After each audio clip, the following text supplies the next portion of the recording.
Hi everyone, it's Blair from the Invermere Library. Today, instead of reading a kid's story, I am going to read a short story by James Herriot, specifically for our friends at Columbia House. I hope you guys are all doing well and staying safe right now. And it's also for anybody else who would like to listen to a story. James Herriot was a British vet and author who wrote all about his experiences. You're probably most familiar with All Creatures Great and Small. This story is from his collection of favorite dog stories. It's the first one in the collection, and it's called Tricki Woo Goes Crackerdog. Here we go. Autumn had slipped into winter, the high tops were streaked with the first snows, and the discomforts of practice in the dales began to make themselves felt. Driving for hours with frozen feet, climbing to the high barns and biting winds which seared and flattened the wiry hill grass, the interminable stripping off in drafty buildings, and the washing of hands and chest in buckets of cold water using scrubbing soap and often a piece of sacking for a towel. This was when some small animal work came as a blessed relief. To step out of the rough, hard routine for a while, to walk into a warm drawing room instead of a cow house and tackle something less formidable than a horse or a bull. And among all those comfortable drawing rooms there was none so beguiling as Mrs. Pumphrey's. Mrs. Pumphrey was an elderly widow. Her late husband, a beer baron whose breweries and pubs were scattered widely over the broad bosom of Yorkshire, had left her a vast fortune and a beautiful house on the outskirts of Derby. Here she lived with a large staff of servants, a gardener, a chauffeur, and Tricki Woo. Tricki Woo was a Pekingese and the apple of his mistress's eye. Standing now in the magnificent doorway, I furtively rubbed the toes of my shoes on the backs of my trousers and blew on my cold hands. I could almost see the deep armchair drawn close to the leaping flames, the tray of cocktail biscuits, the bottle of excellent sherry. Because of the sherry, I was always careful to time my visits for half an hour before lunch. A maid answered my ring, beaming on me as an honored guest, and led me to the room crammed with expensive furniture and littered with glossy magazines and the latest novels. Mrs. Pumphrey, in the high-backed chair by the fire, put down her book with a cry of delight. "Tricki, Tricki, here is your Uncle Herriot!" I had been made an uncle very early, and sensing the advantages of the relationship, had made no objection. Tricki, as always, bounded from his cushion, leaped onto the back of a sofa, and put his paws on my shoulders. He then licked my face thoroughly before retiring, exhausted. He was soon exhausted because he was given roughly twice the amount of food needed for a dog of his size, and it was the wrong kind of food. "Oh, Mr. Herriot," Mrs. Pumphrey said, looking at her pet anxiously, "I'm so glad you've come. Tricki has gone flop-bot again." This ailment, not to be found in any textbook, was her way of describing the symptoms of Tricki's impacted anal glands. When the glands filled up, he showed discomfort by sitting down suddenly, mid-walk, and his mistress would rush to the phone in great agitation. "Mr. Herriot, please come. He's gone flop-bot again." I hoisted the little dog onto a table and very quickly sorted out this problem. It baffled me that the Peke was always so pleased to see me. Any dog who could still like a man who grabbed him and squeezed his bottom hard every time they met had to have an incredibly forgiving nature. But Tricki had never shown any resentment. In fact, he was an outstandingly equable little animal bursting with intelligence, and I was genuinely attached to him. It was a pleasure to be his personal physician. The squeezing over, I lifted my patient from the table, noticing the increased weight, the padding of extra flesh over the ribs. "You know, Mrs. Pumphrey, you're overfeeding him again. Didn't I tell you to cut out all those pieces of cake and give him more protein?" "Oh, yes, Mr. Herriot," Mrs. Pumphrey wailed, "but what can I do? He's so tired of chicken." I shrugged. It was hopeless. I allowed the maid to lead me to the palatial bathroom so I could wash my hands. It was a huge room with a fully stocked dressing table, massive green jars, and rows of glass shelves laden with toilet preparations. My private guest towel was laid out next to the slab of expensive soap.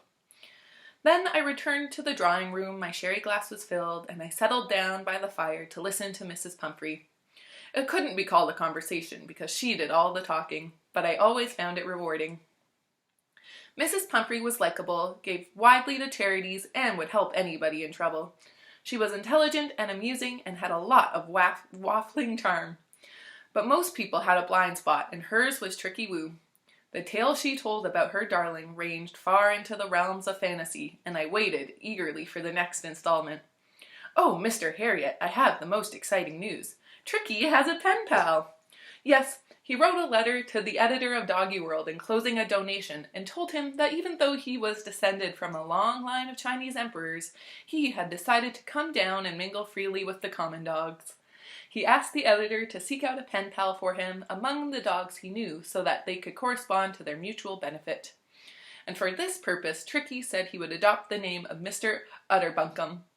And, do you know, he received the most beautiful letter from the editor.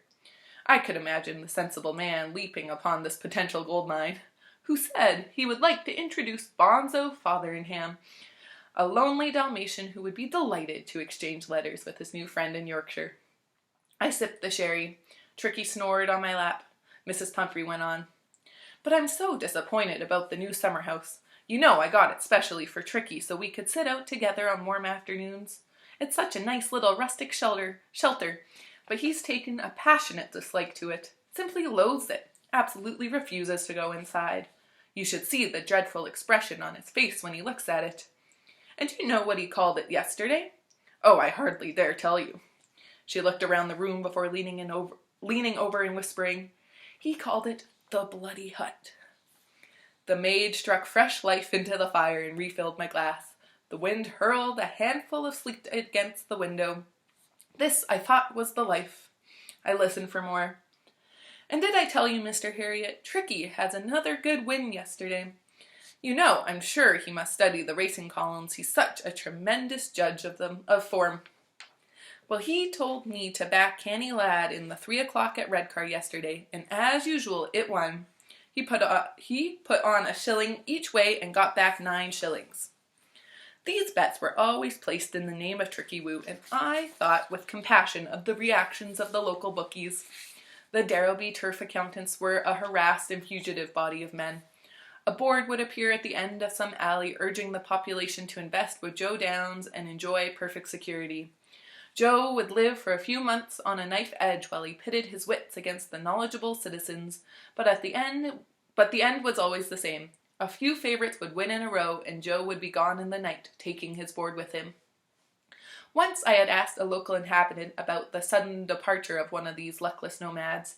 He replied unemotionally, "Oh, we broke him. He won't be back in a hurry."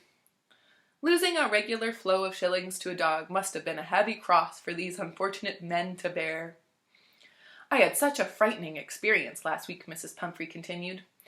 "I was sure I would have to call you out. Poor little Tricki. He went completely Crackerdog." I mentally lined this up with Flotbot against the new canine diseases and asked for more information. It was awful. I was terrified. The gardener was throwing rings for Tricki. You know he does this for half an hour every day. I had witnessed this spectacle several times. Hodgkin, a dour, bent old Yorkshire man, who looked as though he hated all dogs, and Tricki in particular, had to go out on the lawn every day and throw little rubber rings over and over again. Tricki bounded after them and brought them back, barking madly until the process was repeated. The bitter lines on the old man's face deepened as the game progressed. His lips moved continually, but it was impossible to hear what he was saying. Mrs. Pumphrey went on. Well, he was playing his game, and he does adore it so, when suddenly, without warning, he went Crackerdog. He forgot about his rings and began to run around in circles, barking and yelping in such a strange way. Then he fell over on his side and lay like a little dead thing. Do you know, Mr. Herriot, I really thought he was dead. He lay so perfectly still. And what hurt me most was that Hodgkin began to laugh. He has been with me for 24 years, and I have never even seen him smile. And yet, when he looked down at that still form, he broke into a queer, high-pitched cackle. It was horrid. I was just going to rush to the telephone when Tricki got up and walked away. He seemed perfectly normal. Hysteria, I thought, brought on by wrong feeding and overexcitement. I put down my glass and fixed Mrs. Pumphrey with a severe glare. Now look, this is just what I was talking about. If you persist in feeding all that fancy rubbish to Tricki, you are going to ruin his health. You must really get him onto a sensible dog diet of 1, or at most 2 small meals a day of meat and brown bread or a little biscuit, and nothing in between.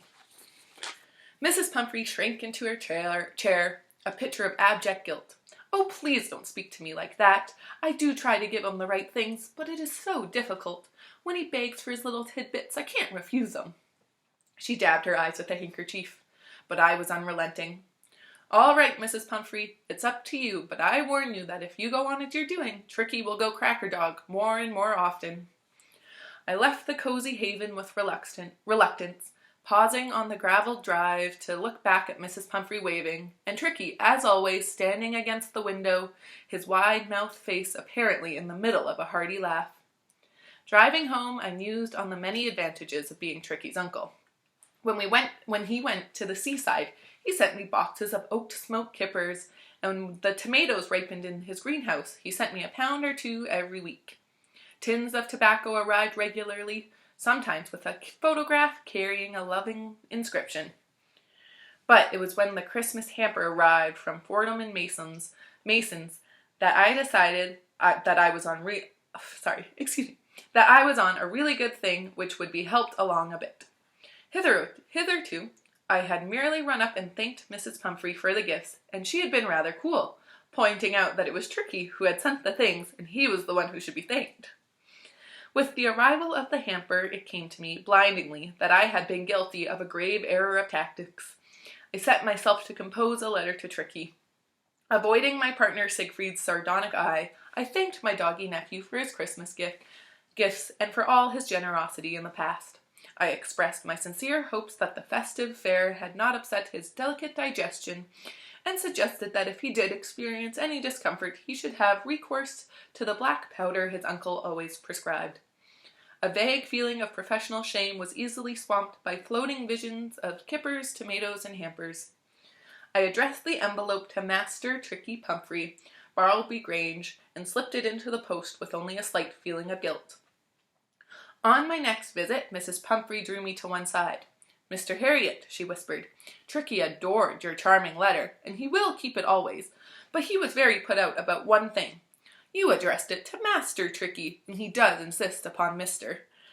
He was dreadfully affronted at first, quite beside himself, but when he saw it was from you, he soon recovered his good temper. I can't think why he should have these little prejudices. Perhaps it is because he is an only dog. I do think an only dog develops more prejudices than one from a larger family." Entering Skeldale House was like returning to a colder world. Siegfried bumped into me in the passage. "Ah, who have we here? Why, I do believe it's dear Uncle Herriot. And what have you been doing, Uncle? Slaving away at Bartleby Grange, I expect. Poor fellow, you must be tired out. Do you think it's worth it, working your fingers to the bone for another hamper?" And that's the end of our story. Thanks for listening, everybody. If you have any stories you would like me to read, please let me know. I would love your suggestions, and I will hopefully be posting more soon. Thanks, everyone. Bye.